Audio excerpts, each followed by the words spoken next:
Good morning. First of all, I would like to welcome all of you to a new session of history class in 10th standard.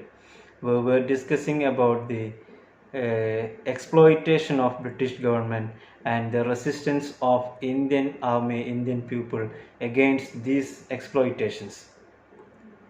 In previous class, we told that India was mainly divided into many princely states, and British government conquered these princely states by using military force and diplomatic strategies. And we discussed the impact of British policies. As a result, we find out that there were several types of taxation policies here in India. There were three types of policies: permanent land revenue system, that means zamindari system, Raitwari system, and Mahalwari system. We discussed the merits and demerits of each systems. Now we can go forward to another chapter: commercialization of agriculture. Let's watch. Impact of British policies എന്ന ഒരു പ്രധാന ഭാഗമാണ് നമ്മൾ ചർച്ച ചെയ്തു വരുന്നത്. ബ്രിട്ടീഷുകാർ ഇവിടെ അധികാരം കൈയടക്കി. ഇനി അവർ ഒരുപാട് നിയമങ്ങൾ ഇവിടെ കൊണ്ടുവന്നു. അതിൻ്റെ ഭാഗമായി ഉണ്ടായ എന്തെല്ലാം രീതിയിലാണ് അതിവിടെ സ്വാധീനം ചെലുത്തിയത്, അതാണ് നമ്മൾ ചർച്ച ചെയ്യുന്നത്. പ്രധാനപ്പെട്ട ഒരു കാര്യം നമ്മൾ ടാക്സേഷനുമായി ബന്ധപ്പെട്ട കാര്യങ്ങൾ പറഞ്ഞു. ഇനി അവരുടെ ഭരണം കാരണം ഇവിടെ ഉണ്ടായ മറ്റൊരു കാര്യമാണ് കൊമേഴ്ഷ്യലൈസേഷൻ ഓഫ് അഗ്രികൾച്ചർ. കൊമേഴ്ഷ്യലൈസേഷൻ എന്ന് പറഞ്ഞ വാക്കിൻ്റെ അർത്ഥം നമുക്കറിയാം, വാണിജ്യവൽക്കരണം, അതായത് കച്ചവടവൽക്കരിക്കുക എന്നാണ് അതുകൊണ്ട് ഉദ്ദേശിക്കുന്നത്. അഗ്രികൾച്ചർ, കൃഷിയെ കച്ചവടവൽക്കരിക്കുക. സാധാരണ രീതിയിൽ കൃഷി എന്തിനാണ് ചെയ്യുന്നത്? നമ്മുടെ ആവശ്യത്തിനുള്ള, വീട്ടാവശ്യത്തിനുള്ള ഭക്ഷ്യവസ്തുക്കൾ ലഭിക്കുന്നതിന് വേണ്ടിയാണ് ആദ്യകാലത്ത് ഇന്ത്യക്കാരായ ആളുകൾ കൃഷി ചെയ്തിരുന്നത്. എന്നാൽ ബ്രിട്ടീഷുകാരുടെ വരവോടുകൂടി ഈ കൃഷിയിൽ നിന്നുള്ള പ്രൊഡക്ട്സ്, അതിൻ്റെ ഉൽപ്പന്നങ്ങൾ വിൽപ്പന നടത്തുന്ന ഒരു രീതിയിലേക്ക് കാര്യങ്ങൾ മാറി. ആ ഒരു ട്രാൻസിഷൻ, ആ ഒരു മാറ്റത്തെയാണ് നമ്മൾ എന്തുകൊണ്ട് ഉദ്ദേശിക്കുന്നത്? കൊമേഴ്സ്യലൈസേഷൻ ഓഫ് അഗ്രികൾച്ചർ, കൃഷിയുടെ വാണിജ്യവൽക്കരണം എന്നുകൊണ്ട് ഉദ്ദേശിക്കുന്നത്. ഇനി ഇവിടെ നോക്കൂ, ഇവിടെ കാണുന്നുണ്ട്, traditionally the പെസൻസ് in India were engaged in agriculture mainly to produce things only to meet the needs of their family and village. പാരമ്പര്യമായി ഇന്ത്യയിലുണ്ടായിരുന്ന കർഷകർ, പെസൻസ് in India, they were engaged in agriculture, അവർ കൃഷിയിൽ വ്യാപൃതരായിരുന്നു. എന്തിനു വേണ്ടിയിട്ടാണ്?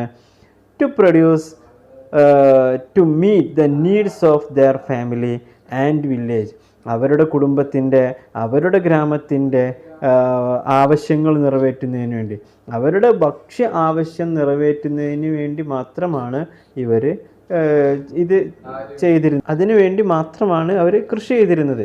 എന്നാൽ നോക്കൂ, during the British rule they were compelled to cultivate crops according to the market needs. എന്നാൽ ബ്രിട്ടീഷുകാരുടെ വരവോടുകൂടി ഇവർ മാർക്കറ്റിൻ്റെ അവസ്ഥക്കനുസരിച്ച് കൃഷി ചെയ്യാൻ അവർ നിർബന്ധിതരായി. അതായത് ആദ്യകാലത്ത് നമ്മുടെ വീടിൻ്റെ അല്ലെങ്കിൽ നമ്മുടെ ഗ്രാമത്തിൻ്റെ ഭക്ഷ്യ ആവശ്യത്തിന് വേണ്ടി മാത്രമാണ് കൃഷി ചെയ്തിരുന്നത്. അങ്ങനെ ആകുമ്പോൾ വളരെ നമ്മൾ ഭക്ഷ്യവസ്തുക്കളായി ഉപയോഗിക്കുന്ന സാധനങ്ങൾ മാത്രം കൃഷി ചെയ്യുമായിരുന്നുള്ളൂ. നെല്ല്, ഗോതമ്പ്, വാഴ, കപ്പ, ഇത്തരത്തിലുള്ള സാധനങ്ങൾ. കപ്പ എന്ന് പറഞ്ഞാൽ മരച്ചീനി, നമ്മൾ കിഴങ്ങ്, ഈ സാധനങ്ങൾ മാത്രമേ കൃഷി ചെയ്യാറുണ്ടായിരുന്നുള്ളൂ. എന്നാൽ ബ്രിട്ടീഷുകാരുടെ വരവോടുകൂടി they were compelled to cultivate crops according to the market need. മാർക്കറ്റിലെ നിലവാരത്തിനനുസരിച്ച്, മാർക്കറ്റിൻ്റെ നീഡിനനുസരിച്ച്, ആവശ്യത്തിനനുസരിച്ച് കൃഷി ചെയ്യാൻ അവർ നിർബന്ധിതരായി.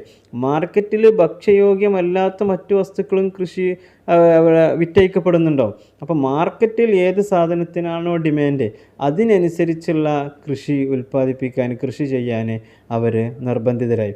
As a result commercial crops were largely cultivated instead of food crops.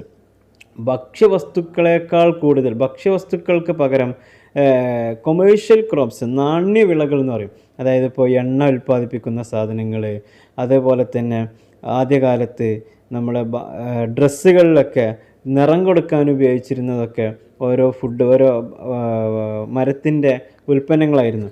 ഈ സാധനങ്ങളൊക്കെ കൂടുതലായി ഉൽപ്പാദിപ്പിക്കാൻ അവർ നിർബന്ധിതരായി. അതാണ് കൊമേഴ്ഷ്യൽ ക്രോപ്സ്, നാണ്യവിളകൾ എന്ന് പറയും. അതായത് വിറ്റാൽ പണം കിട്ടുന്ന ഒരുപാട് സാധനങ്ങളുണ്ട്, അത് തിന്നാൻ പറ്റുകയുമില്ല. അങ്ങനത്തെ സാധനങ്ങൾ, ഇപ്പോൾ നമ്മൾ പരുത്തി, ഇങ്ങനത്തെ സാധനങ്ങളൊക്കെ ഉണ്ട്, മൾബറി, ഈ സാധനങ്ങളൊന്നും തിന്നാൻ ഉപയോഗിക്കില്ല, പക്ഷെ കൃഷി ചെയ്താണ് അവരത് പ്രൊഡക്റ്റ് ഉണ്ടാക്കിയെടുക്കുന്നത്. അപ്പോൾ ഇത്തരം സാധനങ്ങൾ കൃഷി ചെയ്യാൻ അവർ നിർബന്ധിതരായി. This transformation is termed as commercialisation of agriculture. ഈ ഒരു മാറ്റത്തെയാണ് കൊമേഴ്ഷ്യലൈസേഷൻ ഓഫ് അഗ്രികൾച്ചർ എന്ന് പറയുന്നത്. അപ്പോൾ ടോട്ടലി നമുക്ക് മനസ്സിലാക്കാം, ആദ്യകാലത്ത് ബ്രിട്ടീഷുകാർ വരുന്നതിന് മുമ്പ് നമ്മുടെ പൂർവ്വപിതാക്കളായ ഇവിടെ ഉണ്ടായിരുന്ന പഴയ കാലത്ത് കർഷകർ ഭക്ഷ്യയോഗ്യമായ വസ്തുക്കൾ മാത്രം കൃഷി ചെയ്യുകയും അത് ഭക്ഷിച്ച് ജീവിക്കുകയും ചെയ്യുന്ന ഒരു സിസ്റ്റമായിരുന്നു. എന്നാൽ ബ്രിട്ടീഷുകാർ വന്നതോടുകൂടി ഭക്ഷ്യയോഗ്യമല്ലാത്ത വസ്തുക്കളും കൃഷി ചെയ്യാൻ അവർ നിർബന്ധിപ്പിച്ചു. മാർക്കറ്റിൻ്റെ, അങ്ങാടിയിലെ ഡിമാൻഡിനനുസരിച്ച് സാധനങ്ങൾ കൃഷി ചെയ്യാൻ അവർ നിർബന്ധിച്ചു. അപ്പോൾ ഭക്ഷ്യവസ്തുക്കളേക്കാൾ കൂടുതൽ മറ്റു വസ്തുക്കൾ കൃഷി ചെയ്യാൻ അവർ നിർബന്ധിതരായി. ഈ ഒരു മാറ്റത്തെയാണ് കൊമേഴ്ഷ്യലൈസേഷൻ ഓഫ് അഗ്രികൾച്ചർ എന്നതുകൊണ്ട് ഉദ്ദേശിക്കുന്നത്. ഓക്കെ, നമ്മൾ നേരത്തെ എന്ന് പറഞ്ഞിട്ടുണ്ടായിരുന്നു, ബ്രിട്ടീഷുകാരുടെ ടാക്സേഷൻ പോളിസിയെക്കുറിച്ച് പറഞ്ഞിട്ടുണ്ടായിരുന്നു. ബ്രിട്ടീഷുകാരുടെ ടാക്സേഷൻ പോളിസി ഫാമേഴ്സിനെ സംബന്ധിച്ചിടത്തോളം അതൊരു വലിയ ഭാരമായിരുന്നു. കാരണം എന്താണ്, 3 സിസ്റ്റത്തിലും അത് ഫാമേഴ്സിന് വലിയ പ്രയാസമാകുന്ന രീതിയിലുള്ള ടാക്സേഷൻ പോളിസിയാണ് ഇവർ നടപ്പിലാക്കിയിരുന്നത്. 60% എമൗണ്ട് അവർ പ്രൊഡക്റ്റ് ഉണ്ടാക്കിയെടുക്കുന്ന വസ്തുക്കളുടെ ഈൽഡ്, വിളവിൻ്റെ 60% അവർക്ക് ടാക്സായി അടക്കേണ്ടി വന്നു. മാത്രമല്ല കട്ട് ഓഫ് ഡേറ്റിന് തന്നെ ഇത് അടക്കേണ്ടി വരികയാണ്. ഈ സമയത്ത് കൃത്യമായ തീയതിക്ക് മുമ്പ് മുഴുവൻ എമൗണ്ടും ടാക്സായി അടക്കാൻ കഴിയാതെ വരുമ്പോൾ ഇവർക്ക് എന്ത് ചെയ്യേണ്ടി വരുന്നു, ബ്രിട്ടീഷുകാരുടെ കയ്യിൽ നിന്ന്, അല്ലെങ്കിൽ മണി ലെൻഡേഴ്സ്, കടം കൊടുക്കുന്ന ആളുകളുണ്ട്, ഇവരുടെ കയ്യിൽ നിന്ന് അമിതമായ പലിശയ്ക്ക് പണം കടമെടുക്കുന്ന ഒരു സിസ്റ്റം അവർ തുടങ്ങുകയുണ്ടായി. അവർക്ക് അത് ചെയ്യേണ്ടി വന്നു. ഇത് അവർക്ക് ഒരു ഡബിൾ ബേർഡനായി മാറുകയാണ്, ഇരട്ടി ഭാരം. കാരണം എന്താണ്, ടാക്സ് അടക്കണം, കട്ട് ഓഫ് ഡേറ്റിന് ടാക്സ് അടക്കണം, അതോടൊപ്പം ഈ പണം, പലിശക്കെടുത്ത പണം തിരിച്ചടക്കുകയും വേണം. ഇങ്ങനെ വരുമ്പോൾ മാർക്കറ്റിലെ ഡിമാൻഡിനനുസരിച്ച് അവർ കൃഷി ചെയ്യാൻ നിർബന്ധിതരായി. കാരണം എന്താണ്, ഭക്ഷ്യയോഗ്യമായ വസ്തുക്കൾ മാത്രം കൃഷി ചെയ്താൽ അവർക്കത് വിറ്റഴിക്കപ്പെടുന്നില്ല. എന്നാൽ മാർക്കറ്റിൻ്റെ ഡിമാൻഡിനനുസരിച്ച് കൃഷി ചെയ്യുമ്പോഴോ മാർക്കറ്റിൽ നിന്നും ആ വസ്തുവിന് നല്ല പണം കിട്ടുന്നു. അതോടുകൂടി അവർക്ക് എന്ത് ചെയ്യുന്നു, അവരുടെ ടാക്സ് അടക്കാനും പലിശ അടക്കാനും ഒക്കെ അവർക്ക് സാധിക്കുന്നു. ഇതാണ് ഒരു വലിയ മാറ്റത്തിന് കാരണമായത്. മാർക്കറ്റ് നീഡിനനുസരിച്ച് കൃഷി ചെയ്യാൻ അവരെ പ്രേരിപ്പിച്ച ഒരു വസ്തു കൂടി ആയിരുന്നു ഇത്. മാർക്കറ്റിൻ്റെ ഡിമാൻഡിനനുസരിച്ച് അവർ കൃഷി ചെയ്യുകയാണെങ്കിൽ കൂടുതൽ പണം കിട്ടാനും അതുവഴി അവരുടെ ടാക്സ് പേ ചെയ്യാനും, മാത്രമല്ല അവർക്ക് ഈ മണി ലെൻഡേഴ്സിൻ്റെ കയ്യിൽ നിന്ന് അവർ പണം കടം വാങ്ങിയാൽ അത് തിരിച്ചടക്കാനൊക്കെ സാധിക്കുന്നുണ്ടായിരുന്നു. ഇത്തരം കാരണങ്ങൾ എന്തിന് ഹേതുവായി അവരെ മോട്ടിവേറ്റ് ചെയ്തു കൊമേഴ്ഷ്യൽ വസ്തുക്കൾ, കൊമേഴ്ഷ്യൽ ക്രോപ്സ് കൂടുതൽ കൃഷി ചെയ്യാൻ അവർക്കതൊരു മോട്ടിവേറ്റായി മാറും. ഇനി നമുക്ക് ഈ ക്യാഷ് ക്രോപ്സ് ഏതെല്ലാം റീജിയൻസിലാണ് കൂടുതലായി കൃഷി ചെയ്തത് എന്ന് പരിശോധിക്കാം.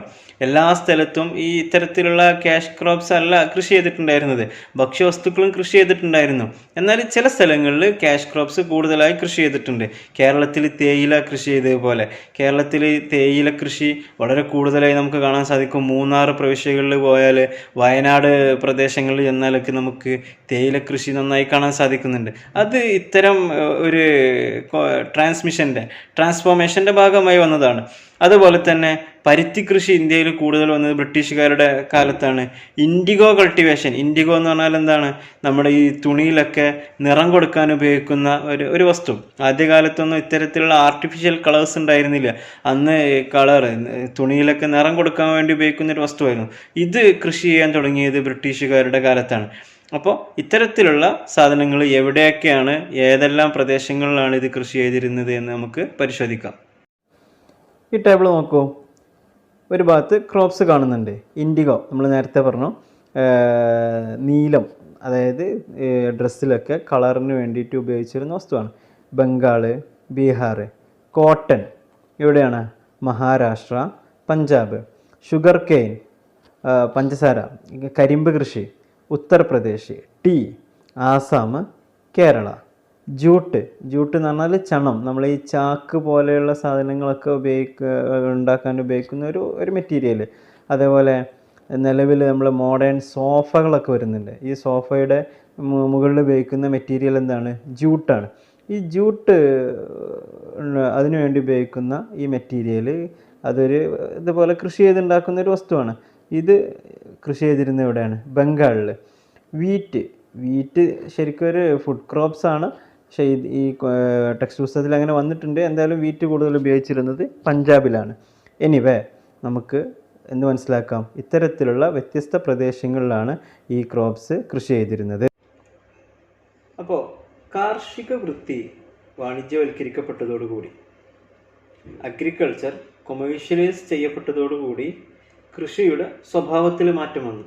നമ്മൾ നേരത്തെ പറഞ്ഞു, സാധാരണയായി ഇന്ത്യയിലുണ്ടായിരുന്ന ആളുകൾ കൃഷി ചെയ്തിരുന്നത് അവരുടെ കുടുംബത്തിൻ്റെ, അവരുടെ ഗ്രാമത്തിൻ്റെയൊക്കെ, അവരുടെ തൊട്ടടുത്ത ആളുകളുടെയൊക്കെ ഭക്ഷ്യ സമൃദ്ധിയുമായി ബന്ധപ്പെട്ട ആവശ്യങ്ങൾക്ക് വേണ്ടി മാത്രമാണ് ഇവർ കൃഷി ചെയ്തിരുന്നത് എന്നാണ്.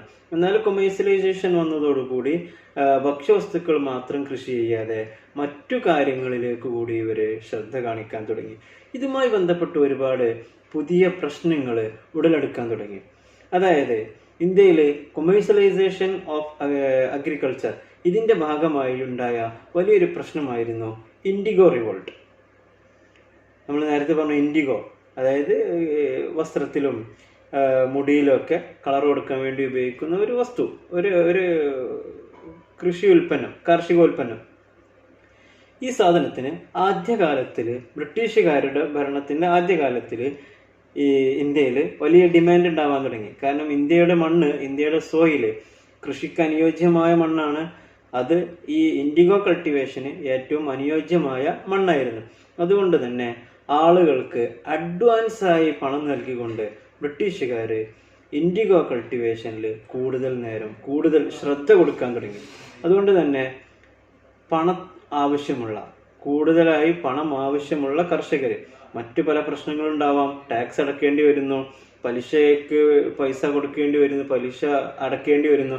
ഇങ്ങനെ ഇത്തരത്തിലുള്ള ഒരുപാട് പ്രശ്നങ്ങളുള്ള ആളുകൾ ഇവര് ബ്രിട്ടീഷ് ഗവൺമെന്റിന്റെ കയ്യിൽ നിന്ന് അഡ്വാൻസായി പണം സ്വീകരിച്ച് അവരുടെ കൃഷിഭൂമിയിൽ ഭക്ഷ്യ വസ്തുക്കൾ കൃഷി ചെയ്യുന്നതിന് പകരം ഇൻഡിഗോ കൾട്ടിവേഷനിലേക്ക് ഇവർ മാറുകയാണ്. എന്നാൽ പിന്നീട് ആർട്ടിഫിഷ്യൽ കളേഴ്സ് കണ്ടുപിടിച്ചതോടുകൂടി ഈ വസ്തുക്കളുടെ ഡിമാൻഡ് കുറയാൻ തുടങ്ങി. ഇൻഡിഗോ കൾട്ടിവേഷൻ അതിൻ്റെ ഗണ്യമായ രീതിയിൽ അതിൻ്റെ തോത് കുറയാൻ തുടങ്ങി. അത് നേരത്തെ ഇവരുടെ കയ്യിൽ നിന്ന് പണം വാങ്ങിവെച്ച് കൃഷി ചെയ്തിരുന്ന ഇന്ത്യൻ കർഷകരുടെ അവസ്ഥ വീണ്ടും പരിതാപ സ്ഥിതിയിലേക്ക് മാറാൻ തുടങ്ങി. കാരണം എന്താണ്? ഇവര് പണം നേരത്തെ വാങ്ങി വെച്ചതാണ്. ഇതിന് പകരം അവർക്ക് കൃഷി ചെയ്ത് അതിന്റെ പണം തിരിച്ചു കൊടുക്കേണ്ടി വരുന്നു. പക്ഷേ മാർക്കറ്റിൽ എന്ത് ചെയ്തു? പെട്ടെന്ന് ഇൻഡിഗോയുടെ അതിന്റെ ഡിമാൻഡ് കുറയാനും തുടങ്ങി. ഇത് ഇവരെ വല്ലാതെ പ്രതിസന്ധിയിലാക്കി. നമ്മുടെ പാഠപുസ്തകത്തിൽ ഇങ്ങനെ ഒരു പിക്ചർ കാണാൻ സാധിക്കും. ഇൻഡിഗോ കൾട്ടിവേഷനെ സൂചിപ്പിക്കുന്ന ഒരു പിക്ചറാണിത്. ഇൻഡിഗോ കർഷകർ ഏറ്റവും കൂടുതൽ പ്രതിസന്ധിയിലായ ഒരു വിഭാഗമാണ്. അതുകൊണ്ടാണ് ഇൻഡിഗോ കർഷകരുമായി ബന്ധപ്പെട്ട പാഠം നമ്മൾ പ്രത്യേകം പഠിക്കുന്നത്. നോക്കൂ, indigo had high price in the market during that period. ആ കാലയളവിൽ ഇൻഡിഗോക്ക് മാർക്കറ്റിൽ നല്ല ഡിമാൻഡായിരുന്നു. കാരണം എന്താ? It was used for dyeing, for no artificial colours were used then. Artificial കളറുകളൊന്നും ഉപയോഗിക്കാത്ത ആ കാലത്ത് കളറിങ്ങിനൊക്കെ ഉപയോഗിച്ചിരുന്നത് ഈ സാധനമാണ്. മാത്രമല്ല, with the industrial revolution in the 18th century ഇൻ ഇംഗ്ലണ്ടിൽ 18-ാം നൂറ്റാണ്ടിൽ വന്ന ഇൻഡസ്ട്രിയൽ റവല്യൂഷൻ എല്ലാ കാര്യങ്ങൾക്കും യന്ത്രങ്ങളെ സഹായത്തോടു കൂടി കാര്യങ്ങൾ കൈകാര്യം ചെയ്യുന്ന ഒരു രീതി ഇംഗ്ലണ്ടിൽ വന്നു. ഒരുപാട് ഫാക്ടറികൾ നിലവിൽ വന്നു. ഇത്തരത്തിൽ തുണി മില്ലുകളൊക്കെ ധാരാളം വന്നതോടുകൂടി textile industry gathered much momentum. നമ്മുടെ വസ്ത്ര വ്യാപാരത്തിന്, വസ്ത്ര നിർമ്മാണത്തിന് അതിന് വലിയ ചാൻസ് വന്നു. മാത്രമല്ല, the demand for IndiGo further increased. നമ്മുടെ ഇൻഡിഗോയ്ക്കുള്ള അതിൻ്റെ ഡിമാൻഡ് വീണ്ടും അധികരിച്ചു. ബ്രിട്ടനിൽ ഇൻഡസ്ട്രിയൽ റവല്യൂഷൻ വന്നതോടുകൂടി ബ്രിട്ടീഷുകാരൻ്റെ വലിയ ആവശ്യമായി ഇത് മാറി. അതാണ് നോക്കൂ, it was necessary for British industrialist to get indigo plantation spread to more regions in India. ഈ ഇൻഡസ്ട്രിയൽ റവല്യൂഷനോടുകൂടി ബ്രിട്ടീഷുകാരൻ്റെ ഒരു ആവശ്യമായി മാറി ഇന്ത്യയുടെ ഒട്ടുമിക്ക പ്രദേശങ്ങളിലേക്കും, മോർ റീജിയൻസ്, അതിൻ്റെ ഒരു മേജർ പാർട്ടിലേക്കും ഇൻഡിഗോയുടെ കൾട്ടിവേഷൻ, അതിൻ്റെ പ്ലാന്റേഷൻ സ്പ്രെഡ് ചെയ്യിക്കുക എന്നുള്ളത് ബ്രിട്ടീഷ് ഇൻഡസ്ട്രിയലിസ്റ്റുകളുടെ ഒരു ആവശ്യമായി മാറുകയുണ്ടായി. അതുകൊണ്ട് തന്നെ they gave the farmers a good amount as advance for indigo cultivation. അതുകൊണ്ട് തന്നെ അവരെന്ത് ചെയ്തു, ഫാമേഴ്സിന് ഒരു വലിയ എമൗണ്ട് അഡ്വാൻസായി കൊടുക്കുകയാണ്. അങ്ങനെ ഈ എമൗണ്ട് കിട്ടിയ ആളുകൾ എന്ത് ചെയ്തു, ഇൻഡിഗോ കൾട്ടിവേറ്റ് ചെയ്യാൻ അവർ നിർബന്ധിതരായി മാറി. ടാക്സ് അടക്കാൻ പ്രയാസപ്പെടുന്ന ഫാമേഴ്സൊക്കെ ബ്രിട്ടീഷുകാരൻ്റെ കയ്യിൽ നിന്ന് എന്ത് വാങ്ങി, എമൗണ്ട് വാങ്ങി. So they were compelled to cultivate indigo at the most fertile soils of agricultural land. ഈ അഡ്വാൻസായി എമൗണ്ട് വാങ്ങിയത് കൊണ്ട് തന്നെ ഇന്ത്യയുടെ അഗ്രികൾച്ചറൽ ലാൻഡിൽ, കൃഷിഭൂമികളിലെ ഏറ്റവും ഫെർട്ടൈലായ, ഏറ്റവും വിളക്കൂറുള്ള, ഏറ്റവും സമ്പുഷ്ടമായ ഭൂമികളിൽ പോലും ഇൻഡിഗോ കൾട്ടിവേറ്റ് ചെയ്യാൻ അവർ നിർബന്ധിതരായി. ഭക്ഷ്യോൽപ്പന്നങ്ങൾ മാത്രം കൃഷി ചെയ്തിരുന്ന, ഭക്ഷ്യവസ്തുക്കൾ മാത്രം കൃഷി ചെയ്തിരുന്ന നല്ല നല്ല ഭൂമികളിൽ ഇൻഡിഗോ കൾട്ടിവേറ്റ് ചെയ്യാൻ ഇവർ നിർബന്ധിതരായി. എന്നാൽ ഇൻഡിഗോ കൾട്ടിവേറ്റ് ചെയ്യുന്നത് കൊണ്ട് അവർക്കൊരു പ്രശ്നം ഉണ്ടായിരുന്നില്ല. എന്നാൽ പിന്നീടുണ്ടായ അവസ്ഥകളാണ് ഇവരെ ഇതിൽ നിന്ന് പിന്തിരിപ്പിക്കുന്നതും ഇത് ഇവർക്ക് ഒരു വലിയ ബേർഡനായി മാറുന്നതും. നോക്കൂ, later when artificial colors were invented, indigo became obsolete. This made the plight of farmers more miserable, for they had used much of their land for indigo cultivation. പിന്നീട് എന്തായി മാറുകയാണ്, ആർട്ടിഫിഷ്യൽ കളേഴ്സ് കണ്ടെത്തുകയാണ്. ഇതോടുകൂടി കർഷകൻ്റെ അവസ്ഥ അതിദാരുണമായി മാറുകയുണ്ടായി. കാരണം എന്താണ്, ഇൻഡിഗോ ആർക്കും വേണ്ടാത്ത ഒരു വസ്തുവായി മാറി. അതുകൊണ്ട് തന്നെ നല്ല നല്ല കൃഷിയിടങ്ങളിൽ പോലും അവിടെ ഉണ്ടായിരുന്ന ഭക്ഷ്യവസ്തുക്കളുടെ കൃഷി മാറ്റി അവർ ഇൻഡിഗോ കൾട്ടിവേറ്റ് ചെയ്തിരുന്നത് അവർക്കെന്തായി മാറി, ഒരു നഷ്ടമായി മാറി. This made the plate of farmers more miserable. അങ്ങനെ ഇതെന്താക്കി മാറ്റി, കർഷകൻ്റെ അവസ്ഥ, അവരുടെ വീട്ടിലെ അവസ്ഥകൾ വളരെ അതിദാരുണമാക്കി മാറ്റുകയുണ്ടായി. അപ്പോൾ ഇൻഡിഗോ കൾട്ടിവേറ്റ് ചെയ്തിരുന്ന കർഷകർ മനസ്സിലാക്കുകയാണ് തങ്ങൾ ചൂഷണത്തിന് വിധേയരായിരിക്കുന്നതെന്ന്. കാരണം അവർ നല്ല രീതിയിലുള്ള ഭക്ഷ്യവസ്തുക്കൾ മാത്രം കൃഷി ചെയ്തിരുന്ന ഭൂമി അഡ്വാൻസായി പണം വാങ്ങി കൃഷി ചെയ്യാൻ നിർബന്ധിതരാകുകയും എന്നാൽ പിന്നീട് മാർക്കറ്റിൻ്റെ നീഡ് ഇല്ലാതായി വന്നപ്പോൾ അവർക്ക് ഇതൊരു വലിയ ദുരന്തം സമ്മാനിക്കുകയും ചെയ്തു. അതുകൊണ്ട് തന്നെ അവരുടെ എക്സ്പ്ലോയിറ്റേഷൻ അവർ മനസ്സിലാക്കുകയും in 1859 the farmers of Bengal organized themselves and declared that they were giving up IndiGo cultivation. ഈ ചൂഷണം മനസ്സിലാക്കിയ ബംഗാളിലുണ്ടായിരുന്ന ഇൻഡിഗോ കൃഷി ചെയ്തിരുന്ന കർഷകരായ ആളുകൾ അവരെല്ലാവരും ഒരുമിച്ച് കൂടി. ഇവിടെ ഒരു പിക്ചർ നമുക്ക് കാണുന്നുണ്ട്. അവരൊരു സമരം പോലെ, ഒരു ധർണ പോലെ എല്ലാ ആളുകളും ഒരുമിച്ച് കൂടി അങ്ങനെ അവരൊരു പ്രഖ്യാപനം നടത്തുകയാണ്. എന്താണ്, they were giving up indigo cultivation. Give up എന്ന് പറഞ്ഞാൽ എന്താ, ഉപേക്ഷിക്കുക. അവർ ഇൻഡിഗോ കൾട്ടിവേഷൻ ഉപേക്ഷിക്കുകയാണ് എന്നവർ പ്രഖ്യാപനം നടത്തി. മാത്രമല്ല, ദ അറ്റാക്ക്ഡ് ഇൻഡിഗോ ഫാക്ടറീസ് വിത്ത് ബോ, ആരോ, സ്വാർഡ്സ് ആൻഡ് സ്പിയേഴ്സ്. കുന്തം, വാള്, അമ്പ്, വില്ല് തുടങ്ങിയ സാധനങ്ങളൊക്കെ എടുത്തിട്ട് അവരെന്ത് ചെയ്തു? ഇൻഡിഗോ ഫാക്ടറികൾ അറ്റാക്ക് ചെയ്തു, അതിനെ നശിപ്പിക്കുകയാണ് ചെയ്തത്. അതാണ് എക്സ്പ്ലോയിറ്റേഷൻ നടന്നപ്പോൾ അതിനെതിരെയുള്ള ഒരു പ്രതിരോധം എന്ന രീതിയിൽ അവർ പെട്ടെന്ന് തന്നെ ആയുധമെടുത്ത് സായുധരായി വന്നുകൊണ്ട് ഇതിനെതിരെയുള്ള പ്രതിരോധം തീർക്കുകയായിരുന്നു. എന്നാൽ ഇന്നേ വരെ ഈ കാണാത്ത രീതിയിലുള്ള പെട്ടെന്നുള്ള ഒരു പ്രതിഷേധ സമരം വന്നതോടുകൂടി ബ്രിട്ടീഷുകാരൻ അതിൽ അല്പമൊന്ന് ഭയപ്പെടുകയാണ്. അതാണ് the revolt had A strong effect on the government. ഈ സമരത്തിന് പെട്ടെന്ന് തന്നെ ഗവൺമെൻറ്റിൻ്റെ ഭാഗത്ത് നിന്ന് ഒരു എഫക്റ്റ് ഉണ്ടാവുകയാണ്. എന്താണ്? The government immediately appointed a commission to study the problems of the indigo farmers. ഈ ഇൻഡിഗോ കർഷകരുടെ അവസ്ഥകൾ, അവരുടെ പ്രോബ്ലംസ് മനസ്സിലാക്കുന്നതിന് വേണ്ടി അവർ ഒരു കമ്മീഷനെ നിയമിക്കുകയും അങ്ങനെ കമ്മീഷൻ ഇത് ബുദ്ധിമുട്ടാണെന്ന് മനസ്സിലാക്കുകയും അങ്ങനെ and proposed to stop it.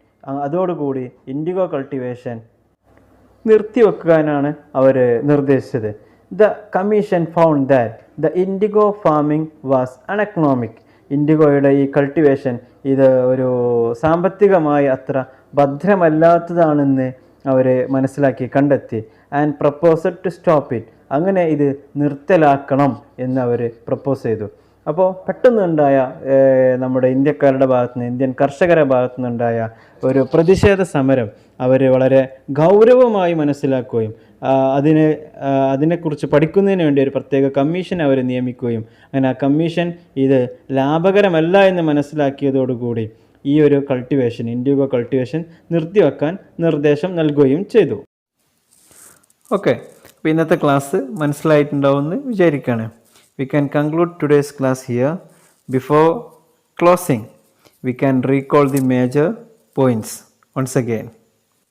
First of all, we told about commercialization of agriculture. കൃഷി വസ്തുക്കളുടെ വാണിജ്യവൽക്കരണത്തെക്കുറിച്ചാണ് ഇന്ന് നമ്മൾ ആദ്യമായിട്ട് സംസാരിച്ചത്. Then IndiGo revolt. ഈ രണ്ട് പ്രധാന പോയിൻറ്റ്സാണ് ഇന്നത്തെ പാഠത്തിൽ നമ്മൾ പഠിച്ചത്. കൊമേഴ്സ്യലൈസേഷൻ ഓഫ് അഗ്രികൾച്ചർ ഉണ്ടാവാനുള്ള കാരണം, ഇൻഡിഗോ റിവോൾട്ട് ഉണ്ടാവാനുള്ള കാരണം, അതുമായി ബന്ധപ്പെട്ട പ്രശ്നങ്ങൾ, ഇതൊക്കെയാണ് ഇന്ന് നമ്മൾ ചർച്ച ചെയ്തത്. ഓക്കെ, അപ്പോൾ താൽക്കാലികമായി നമുക്ക് ഇന്നത്തെ ക്ലാസ് വൈൻഡപ്പ് ചെയ്യാം. അടുത്ത ക്ലാസ്സിൽ പുതിയ വിഷയവുമായി നമുക്ക് വീണ്ടും കാണാം. Bye bye.